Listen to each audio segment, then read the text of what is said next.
Namaste. Welcome back to another video from the topic sense organ of class 9. In the previous videos, I have discussed about 4 sense organs: eyes, ears, skin and tongue. Now I am going to continue with the 5th sense organ of our body, that is nose. Okay, let's get started. Now it is the very primary organ and it is an organ of smell, and it is also the organ of respiratory system.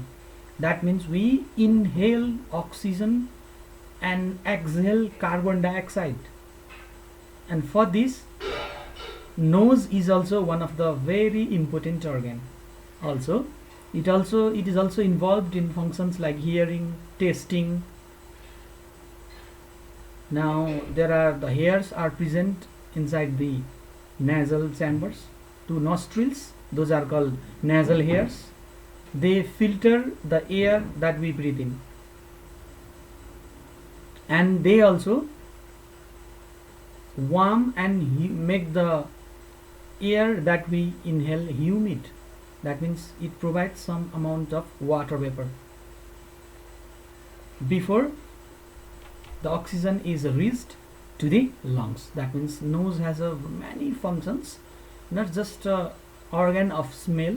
It is also one of the very important organs of respiratory system. Now functioning is organ of smell, and we are going to give emphasis on this topic. What happens whenever the inhaled air comes in contact with the olfactory epithelium? That means there is a epithelium of olfactory bulb, and these just below the olfactory bulbs there is a presence of olfactory epithelium tissues, and these tissues, when they come contact with the inhaled air, the nerve fiber, they extend the olfactory receptor. That means olfactory receptors means the receptors that are responsible for receiving the smell.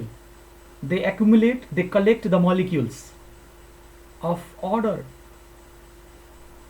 because whenever we cook something, we move to kitchen, when we smell bad, that information is accumulated, carried by the olfactory receptor cells that are present in the olfactory epithelium tissues, and these tissue, they send the signal to the olfactory bulbs.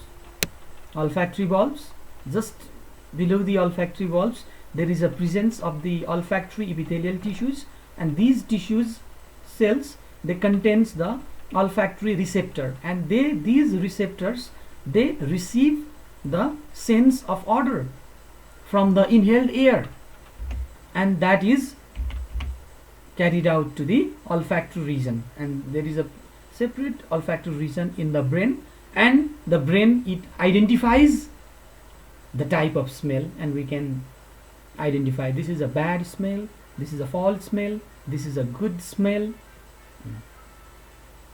When we look at the structure, there is a presence of the nostrils, 2 nostrils, and just inside the nostrils there is a cavity called the nasal cavity, and in nostril there are a small hair called nasal hair. This nasal hair filters the air, and inside the nasal cavity, when we breathe in oxygen, that oxygen is purified and is made humid before reaching to the lungs.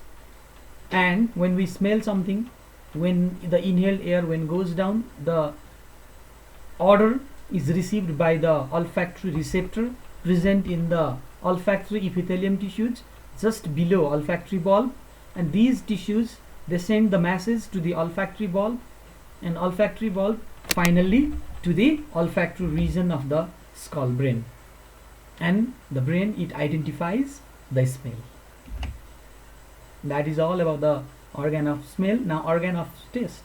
When we chew food, the food, they release the chemicals, and these chemicals, they travel up to the nose while chewing the food, and from that chemicals again the olfactory receptors, they are activated. That means they receive the odor of the food, and with coordinations with the taste bud present in our tongue,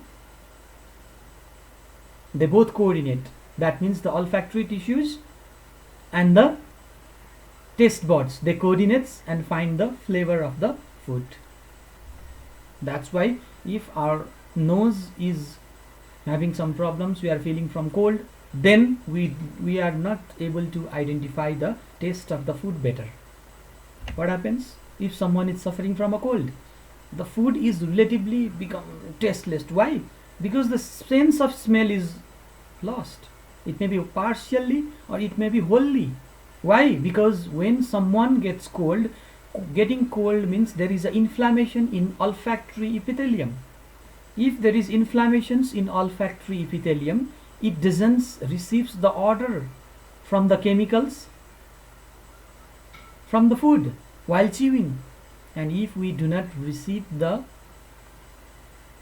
order, if olfactory tissues does not receptors to present in olfactory tissues does not receives, then how will we identify? And there will be no coordination between taste buds and olfactory receptors, and the sense of smell is lost.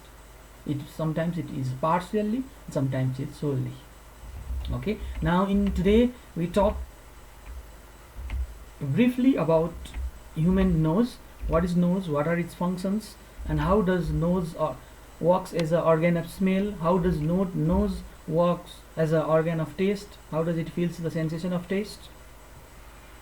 Okay, now what happens when someone gets suffering from cold? How does his smelling capability is lost partially or wholly? Now in this week we studied about in brief about 5 different sense organs present in a human body. I hope you all are very clear about through the video that I have shared in our distance learning center of Best Montessori Elementary School. In the next week I'll be here again with another chapter. If you have any problem, I request all of you to contact me. Now till then, till we meet again, stay safe, bye bye, have a good time ahead.